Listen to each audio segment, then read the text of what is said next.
نبی علیہ السلام فرمایا مسلمان کو کوئی بھی تکلیف پہنچتی ہے، دکھ درد بیماری، کوئی اندیشہ کہتے ہیں ذہنی ٹینشن کو صرف کہ یہ نہ ہو جائے، حتیٰ کہ اس کے پاؤں میں کانٹا بھی چبھ جائے تو اللہ تعالیٰ اس کے بدلے میں اس کے گناہوں کو معاف کر دیتا ہے۔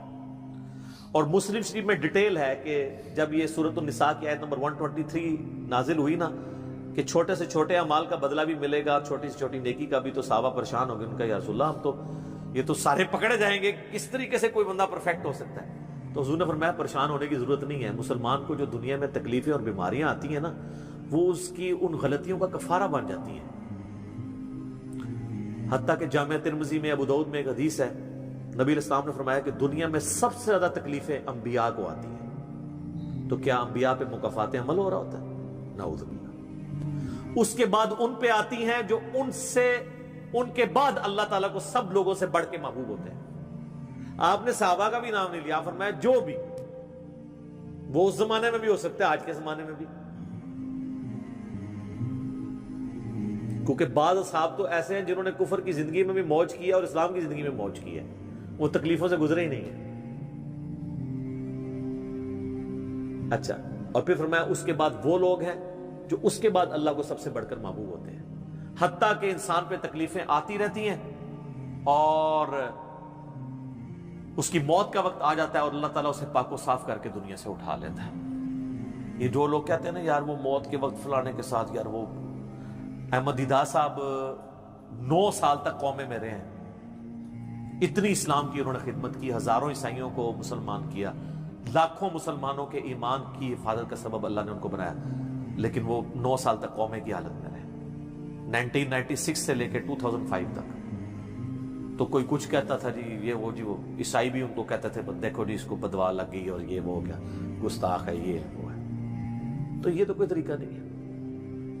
اس طریقے سے جنید جمشید صاحب جب شہید ہوئے تو آپ دیکھ لیں ان کے مخالفین نے ان کے بارے میں کیا بات کی، اور صحابہ کرام کو تو رومن امپائر کی بیٹل فیلڈز کے اندر تیل کے کڑاؤں میں روسٹ کیا گیا، تو آپ کیا کہیں گے نعوذ باللہ ان کے ساتھ یہ کچھ ہو گیا؟ ابو عبیدہ ابن جرح، معاذ ابن جبل لاڈلے ترین اصحاب ہیں، طاعون کے مرض میں شہید ہوئے ہیں، اور طاعون میں اتنے بڑے بڑے پھوڑے جسم کے اوپر نکلتے ہیں۔ آپ تو سمجھتے ہیں کہ صحابہ کرام جو ہے وہ بڑے سکون سے بیٹھتے ہوں گے اور پھر کلمہ پڑھتے ہوں گے، ساتھ ہی ایسے روح پرواز کر جاتی ہوگی۔ حضرت حمزہ ابن عبد المطلب کا مسلح ہوا ہے، سید الشہداء ہیں۔ حضرت حسین علیہ السلام کے ساتھ جو کچھ کربلا میں ہوا ہے، تو نیک بندوں اور عام بندوں کے اعتبار سے اس کا حکم ڈیفرنٹ ہے۔ نیک بندوں کے درجات بلند ہوتے ہیں۔ حسین ابن علی سے اتنی بڑی قربانی نے اللہ نے لی کہ قیامت والے دن ان کو جنتی نوجوانوں کا جو سردار ہونا ہے اس کو جسٹیفائی کیا جائے کہ آؤ جی حسین جیسی ہے کسی قربانی، بنا دینا سردار، آ جاؤ لے کے آؤ۔ کوئی کھڑا ہو سکتا ہے؟ ابھی تک 1500 سال میں تو نہیں کوئی دعویٰ کرے گا کھڑا ہونے کا۔